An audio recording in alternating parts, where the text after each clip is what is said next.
ประสบการณ์ผิดกันอยู่บนเฮ็ดเวียกทุกคนผิดกันกับเพื่อนร่วมงานถ้าใครที่อาศัยอยู่ประเทศฝรั่งเศสหรือว่าได้เฮ็ดเวียกร่วมงานกับคนฝรั่งเศสสิเข้าใจทุกคนว่าส่วนหลายเข้ามักคมคนที่ว่าแบบนี้สติก็บ่ได้หมายถึงคนฝรั่งเศสทุกคนมันเป็นบางจำพวกซื่อๆแล้วก็ที่สิมาเว้าสู่ทุกคนฟังก็เป็นประสบการณ์โดยตรงของตัวเองเลยก็คือเรื่องนี้เกิดขึ้นอยู่แมคโดเพราะว่าตอนนั้นสติเคยเฮ็ดเวียกอยู่แมคโดนัลด์นะทุกคนเคยเฮ็ดเวียกอยู่แมคโดประมาณ4เดือนนะสิเรื่องของเรื่องก็คือที่ทุกคนฮู้แหละทุกคนว่าเฮ็ดเวียกอยู่แมคโดส่วนหลายมันสิมีแต่นักเรียนแล้วมันก็สิเปลี่ยนหน้าตลอดก็คือมื้อนึงสติก็ไปเฮ็ดเวียกปกติแล้วทุกคนไปเฮ็ดเวียกตอนแลงเพราะว่าอาหารแมคโดมันก็คืออาหารอยู่ฝรั่งเศสทุกคนส่วนหลายมันสิมี2กะสายแล้วก็กะแลงปกติสติเริ่มเวียก 11:00 นสายแล้วก็เลิก 1:00 นแล้วก็ 6:00 นกลับไปอีกแล้วก็เลิก 11:00 นก็คือเด็กน้อยที่สติมีปัญหานำเป็นเด็กที่เสียองค์ทุกคนเป็นเด็กที่แบบเฮ็ดเวียกมีลิมิตอะสินะตอนนั้นสติก็เป็นพนักงานใหม่คือกันแหละทุกคนเข้าก็หาสติไปเฮ็ดแผนกอันทอดสเต็กเนาะมันเป็นแผนกทอดศีลว่าซั่นๆมื้อนั้นก็ประมาณ 6:00 นอะสิ 6:00 นปลายนิดๆพนักงานคนอื่นยังบ่ทันมา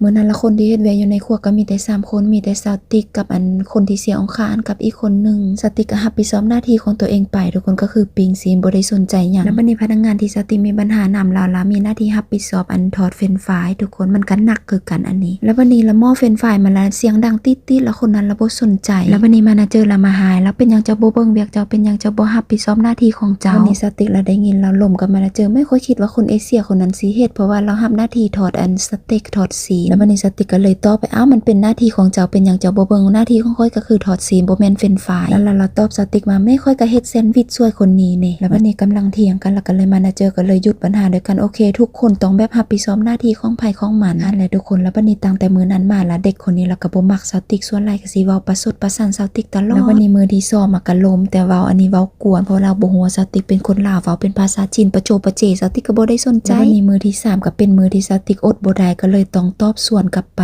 มื้อที่เกิดเรื่องก็คือมื้อนี้แล้วทั้ง2คนได้มาเฮ็ดแซนด์วิชนำกันทุกคนก็คืออยู่คนละฝากนั่นแหละเนาะทุกคนที่เฮ็ดเวียกอยู่แมคโดก็น่าจะฮู้ว่ามันมี2ฝากพับแซนด์วิชทุกคนเฮ็ดแซนด์วิชประกอบแซนด์วิชว่าซั่นๆแต่บังเอิญมาเฮ็ดปิ้นหน้าใส่กันเลยอยู่ติดกันเลยแล้ววันนี้ละฝากที่อันคนเสียองค์เฮ็ดแล้วเราสลัดเราเมื่อสลัดหรือมักเล่นสินะแล้วเราบอกสติกว่าเอามักเล่นเอาสลัดให้แดสติกแล้วโอเคแป๊บเดียวสิเอาหางแล้ววันนี้เราก็เลยเว้าเสียงดังสติกเว้าว่าสีนัวเขาอยากได้มักเล่นกับสลัดสติกก็ตบโต๊ะเลยสติกก็ค่อยมีชื่อเป็นหยังจะบ่เว้าชื่อค่อยสติกก็ว่าอีกอย่างนึงค่อยเป็นคนลาวเขาบ่ได้แม่นสีนัวไปศึกษาเบิ่งได้ว่าอยู่เอเชียมันมีหลายประเทศบ่ได้มีแต่ประเทศจีนบ่ได้มีแต่ไชน่าบ่ได้มีแต่สีนัวสติกก็ตอบโต้กันไปสิแล้วบ่นึงแล้วหัวหน้าละมาห้ามเพราะว่าส่วนหลายหัวหน้าก็สิอยู่บ่อนเก็บเงินล่ะทุกคนบ่ได้มากวนวุ่นวายอยู่อันห้องครัวหัวหน้าก็ถามว่าเป็นหยังเกินหยังขึ้นสติกก็เว้าสู่ฟังเว้าจังซั่นเอ้ยคนนี้ละกวนสติกทุกมื้อล่ะค่อยบ่ฮู้ว่าเราเป็นหยังบางทีเราบ่มักคนต่างประเทศที่บ่เราเว้าเสียสิค่อยทุกมื้อหั่นแหละสติกก็จมสู่หัวหน้า